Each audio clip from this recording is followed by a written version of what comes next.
Всъщност, мъжете са свикнали да се конкурират и понякога започват да се конкурират с нас, жените. И тогава е много добре да кажем, добре, иди и се равнявай с другите мъже. Те много добре разбират и по този начин се, тези отношения се оправят, защото жената не търси толкова конкуренция, колкото сътрудничество.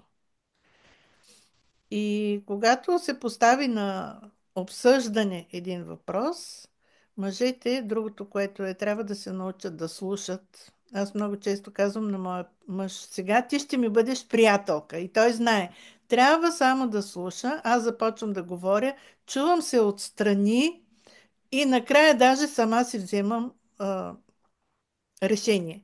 Когато обаче ми трябва помощ, казвам, имам нужда от помощ. Така, така, така. Той включва мъжката си страна и започва да предлага решение. И това е един много продуктивен начин на разговор, да просто да му кажем какво искаме от него.